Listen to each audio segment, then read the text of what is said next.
Kita beralih ke informasi selanjutnya, Tribuners. Sebuah video yang menunjukkan seorang siswa SD kebal saat disuntik vaksin viral di media sosial. Dalam video yang beredar saat disuntik vaksin, dalam video yang beredar saat disuntik vaksin, petugas tampak kesulitan lantaran ketika jarum suntik ditusukkan ke lengan kiri bocah tersebut, jarum suntik tidak bisa menembus kulit. Untuk detail informasinya akan disampaikan langsung oleh rekan jurnalis Tribun Banten, Ahmad Tajudin, yang kini sudah terhubung bersama kami. Silahkan, Ahmad. Baik, rekan Mei dan Tribuners, perlu diketahui bahwa seorang siswa SD yang diduga asal dari suku Baduy luar kebal saat disuntik vaksin viral di sosial media itu terjadi sekitar hari Minggu 6 Maret 2022 kemarin. Di mana dalam video tersebut ditulis bahwa bocah SD itu berasal dari Baduy yang telah dibekali ilmu kebal dari orang tuanya, sehingga ketika dilakukan vaksinasi untuk si bocah tersebut tidak mempan.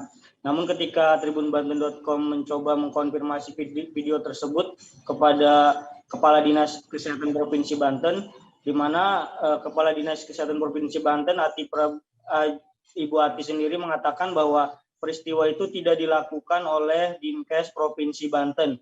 Sebab Dinkes Provinsi Banten menurutnya tidak membantu kabupaten kota untuk melaksanakan vaksinasi kepada anak di usia 6 tahun sampai dengan 12 tahun.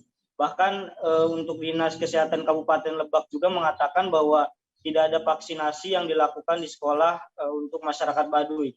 Kemudian hal itu juga sama disampaikan oleh Bupati Lebak, di mana Bupati Lebak, Ibu Iti Oktavia Jayabaya juga telah dikonfirmasi oleh tribunbanten.com dan menyatakan bahwa video tersebut bukan dari Baduy, di mana video tersebut tidak ada laporan dari pihaknya yang menyatakan bahwa kegiatan vaksinasi itu berada di Baduy, sehingga Ibu Iti sendiri memastikan bahwa video tersebut bukan terjadi di Baduy atau di Kabupaten Lebak, Mei.